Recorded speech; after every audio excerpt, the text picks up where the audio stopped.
Hello, today's video will be a little different. I'm not going to show you a completed card because this video is showing you how to make pattern paper. Sometimes you can get pattern paper that you really like. It's got all the elements that you really lean toward. But there's something to be said for making your own pattern paper based on what stamps you already have in your supply. And this video is going to show you how to quickly make a piece of 8.5 by 11 pattern paper, which you can then use in your cards. The materials that I use to generate this paper, the inks I use is Desert Sand, New Sprout, Summer Sky, Lulu Lavender, and Tuxedo Black. These are all Memento inks.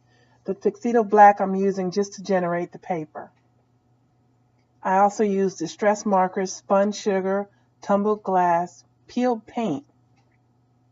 And for the sentiment and the stamping, I'm using Versafine Onyx Black because it gives a much crisper stamping. I have 5 inches of striped ribbon, and I also have grabbed a handful of pattern fabric flowers to decorate the finished card.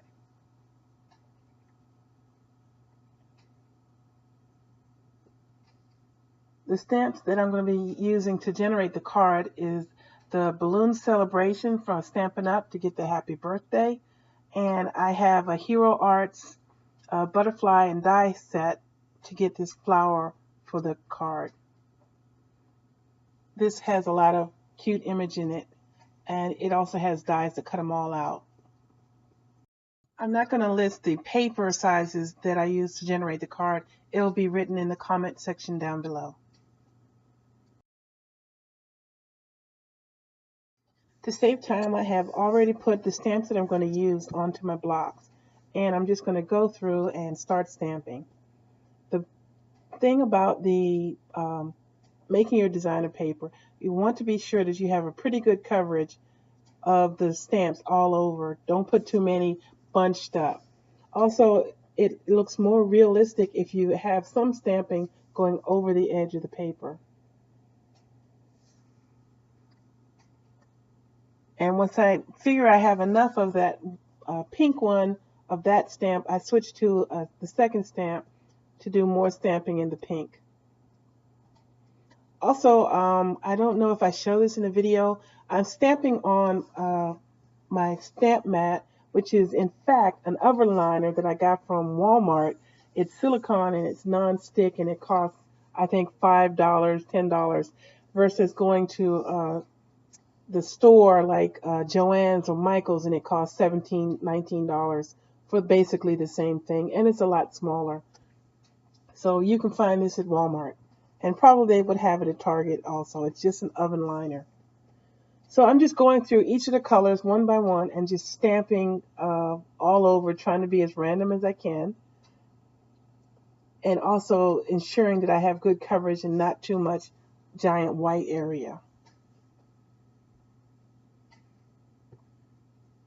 Also, below the oven liner, I have a giant mouse pad, which is giving me a little bit extra push, because you've seen me use my stamp mat many times, but for this paper, I don't have a stamp mat this size, so I got an old mouse pad, and I slid it right up underneath the oven liner to give me a little bit of extra cushion.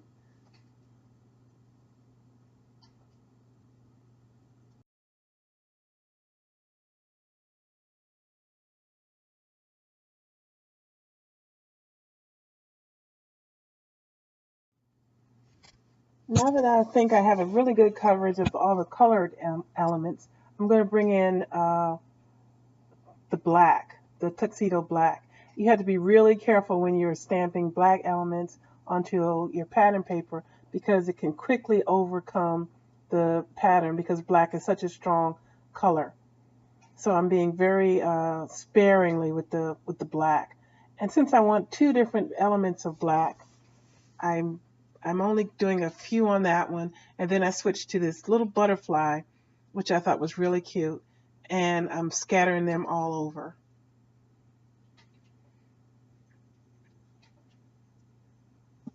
You'll notice me stop every now and again because I'm looking to ensure that I like how it looks and I have a good coverage and not too much of one color in one area.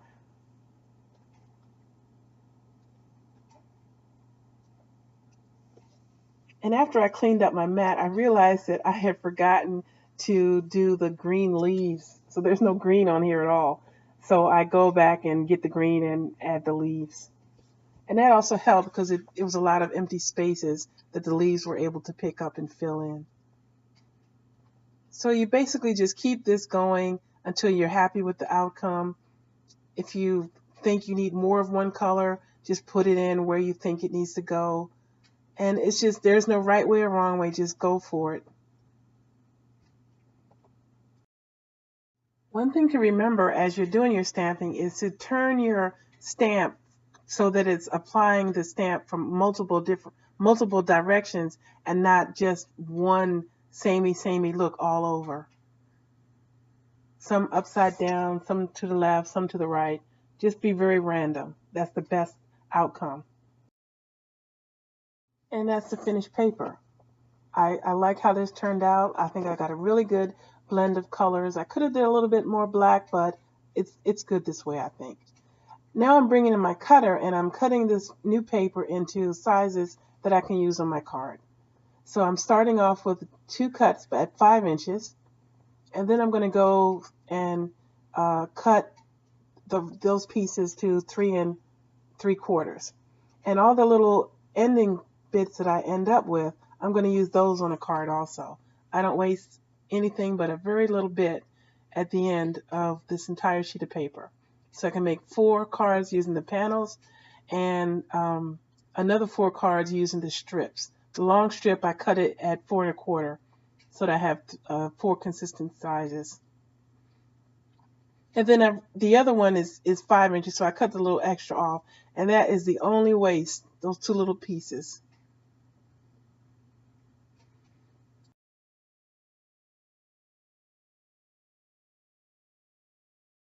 Now I'm going to go through and make 2 different cards with the sizes that I got from the paper.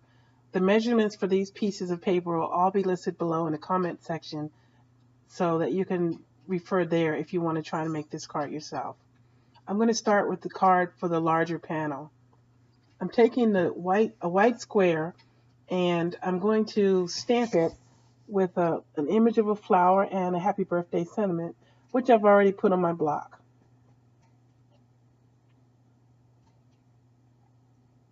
I stamped this in the Onyx Black, the Versafine Onyx Black.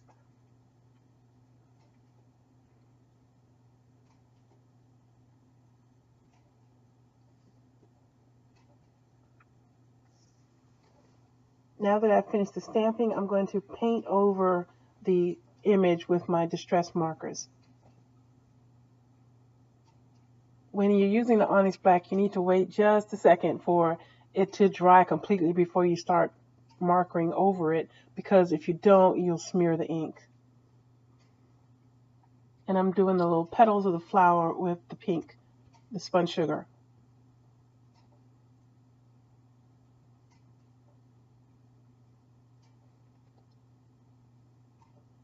I have a black square and I'm matting this down on the black square. And this will make a panel for the front of the card. And the paper that I made, I'm just going to take my ATG gun and glue it down to another piece of black.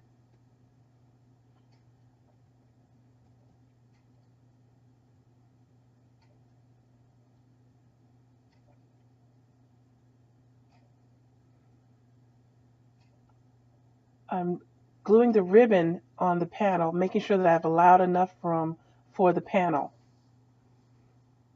So you take just a little bit of tape and anchor the ribbon to the back. And then once you have it straight, make sure it's straight, then you take the more adhesive and finish the adhesive on the back, being careful that you don't accidentally pull the ribbon up, and just glue it to the front of the card.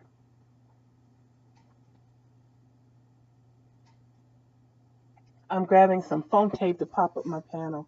This was a very simple design. I didn't want to spend too much time making a very complicated design because the point of this video was to show you how to make the paper.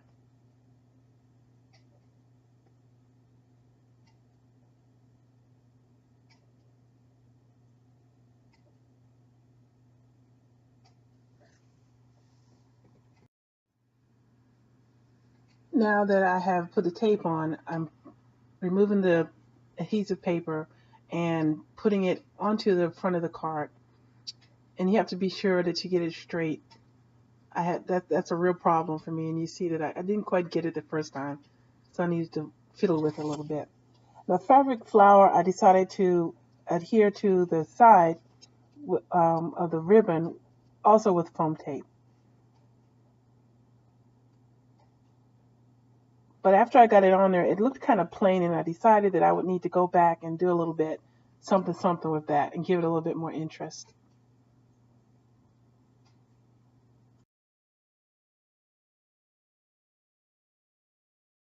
Now moving on to the second card. I've taken 2 strips of black and I'm going to glue them to the back of the colored strip that I have of pattern paper.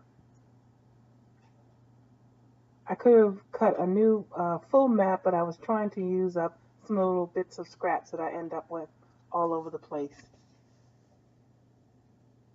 And it didn't matter because I'm going to cut the ends of that off anyway when I adhere it to the card.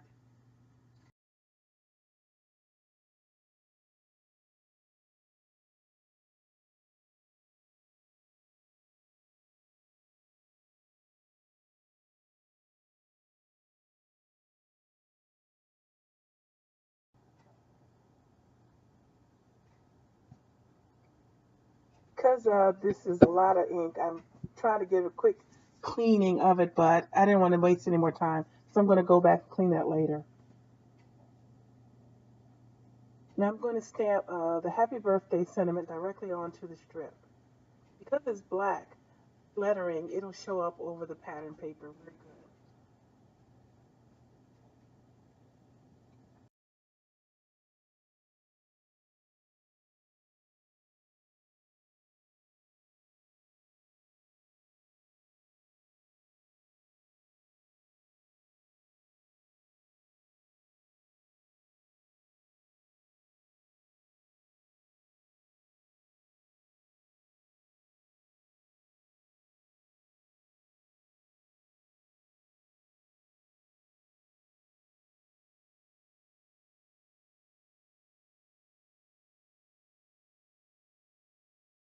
Because the dark area is so dark, I tried to go a little bit over on the green to give it an outline rather than just fill it in.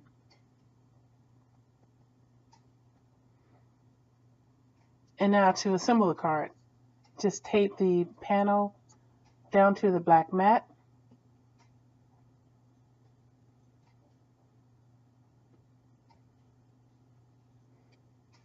And as I mentioned, this is a little bit wider than the card, so I'm going to just tape it straight down, making sure it's straight, and just trim off the ends with my scissors.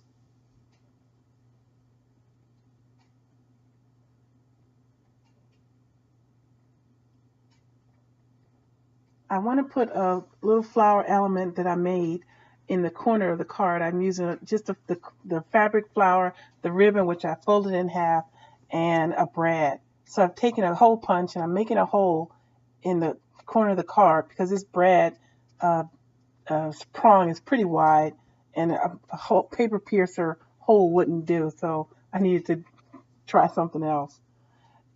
And I just put it on there, kept fiddling with it till I got it straight the way I wanted, and then I pressed the prongs open, and it took me some time because they were really pointy. And just adhere it straight to the card. Because I have the brad on here, I need to be really careful not to poke through when I go over it with the tape gun.